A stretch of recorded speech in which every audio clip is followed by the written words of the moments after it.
রাসূল আমার কোথায় গেলেন, আমি তো খুঁজতেছি। আমি সন্দেহ কইরা দেখি আমার কাছ থেকে রাগ কইরা অন্য কোনো বিবি সাহেবের ঘরে গেছে কিনা, এরকম বিশ্রাইতে গেছে।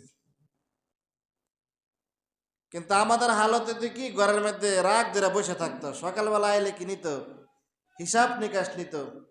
কিন্তু না, আম্মা জান আয়েশা রাদিয়াল্লাহু তাআলা আনহা উনি ওনার অন্য অন্য সতীনদের ঘরের মধ্যে গেছেন যে আমার স্বামী আমার কাছ থেকে রাগ কইরা অন্য কোথাও গেছে কিনা।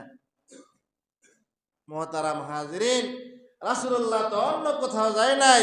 হাদিসের মধ্যে আসছে রাসূলুল্লাহ কাদের মধ্যে জামাটা নিয়া জান্নাতুল বাকিতে আল্লাহ রাব্বুল আলামিনের দরবারে দুইখানা হাত বাড়াই দিয়েছে। জোরে বলেন সুবহানাল্লাহ। একটা হাদিস থেকে জানা যায় যে শবে বরাতের দিনে, শবে বরাতের রাত্রে কবর জিয়ারত করা এটা একটা আমল। কবর জিয়ারত করা, আমার কথা বুঝছেন না আপনারা? রাসূলুল্লাহকে দল বাঁধা গেছিলেন না একা একা গেছিলেন? জোরে বলেন। কিন্তু আমরা যাই মাগা দল বাঁধা, কি যাই?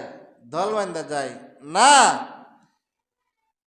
যদি কেউ সবাই ইনফারাদে আলাদা আলাদা যায়, সেখানে গিয়া যদি একত্রিত হয়, সেখানে গিয়া যদি আপনি মসজিদের ইমাম সাহেব পান, বা যারা পাঁচ ওয়াক্ত নামাজ কালাম পড়ে বা দাড়ি মারি আছে, হ্যাঁ একটু মোনাজাত করতে পারে, সেখানে গিয়ে যদি আপনি এরকম ব্যবস্থাপনা হয়, তখন একটু কি তোলা, হাত তোলা।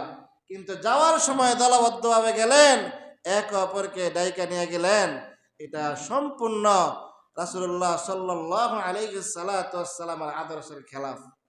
কথা বুঝছেন আমার?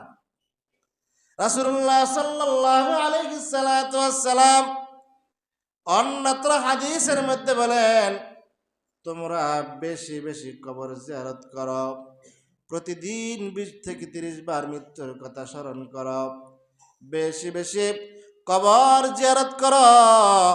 যত বেশি কবর জিয়ারত করবা, তত বেশি তোমার অন্তরের মধ্যে জাহান্নামের আযাবের ভয় ঢুকবে, জাহান্নামের জঙ্কারের ভয় ঢুকবে, জাহান্নামের আগুনের ভয় ঢুকবে, জাহান্নামের আযাবের ভয় ঢুকবে।